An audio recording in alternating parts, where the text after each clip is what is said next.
From the First Coast News Weather Team, certified by Weather Rate, sponsored by AC Designs. History and the future all coming together. Love to see it. Well, coming together, that's a meteorological term actually that we use called convergence. And that's when you have a lot of energy coming together, and when there's plenty of warm water, it can produce downpours. And this is where the downpours are located right now. In fact, some of the heaviest rains are down around Putnam County, where you had some of the heaviest rains last night. Now, some of the heaviest rains this morning were pretty much over northern St. Johns and then Duval County on a corridor really stretching from Bayard through Mandarin on up to, San Marco and even downtown. So let's take a look. We're going to go to the radar, and this I'm highlighting now where the most significant flooding occurred. The street flooding is that is this morning.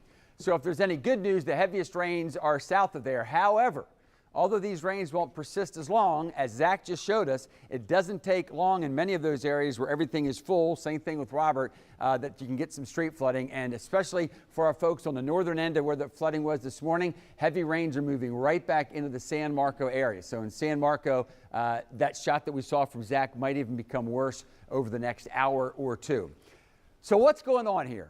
Through the summer, I think it makes sense. The temperatures heat up. Lots of potential energy, the clouds build, and some pretty heavy thunderstorms can cause street flooding. But now that, we've gone from at least meteorological late summer to the early portion of autumn, we had it 2 weeks ago. We saw morning heavy rains, 5 to 10 inches in Camden County.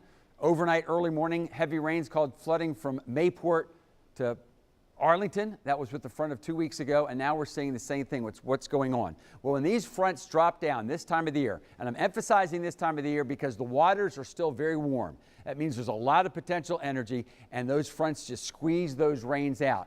And like we saw 2 weeks ago and now have seen over the last 36 hours, it can create a situation where there's a lot of dampness, but we just have these localized events that can produce, 2 to 4 inches of rain in 2 to 3 hours, and thus it causes street flooding. And because the front is still here, day to day, at least through tomorrow and maybe through Friday, we're going to continue to see some localized neighborhoods. It can happen anytime during the day, but they can especially set up late night and during the early morning hours as the winds blow in that energy from the warm water. So be prepared for this possibility. Not the same spot, the same possibilities, the same convergent event may gradually work northward over the next several days. So that's what we'll keep a close watch on as the bands come in from the ocean and then work generally in a westward direction. Basically happening along the front. Now, this is the computer model for as we head into this evening, that maybe another band setting up over southeastern Georgia as the current band heads off to the west. Admittedly, the computer models have a hard time with this. Generally speaking, what was a cool front will now gradually come back at us as a warm front, but that means that's why tomorrow will be much like today, and that's why, again, today we're having you prepared for tomorrow being a weather impact alert day, at least from 5 in the morning to 7 in the evening. Still wet Friday, Saturday. We may get a bit of a lull Tuesday. Even that looks iffy, folks.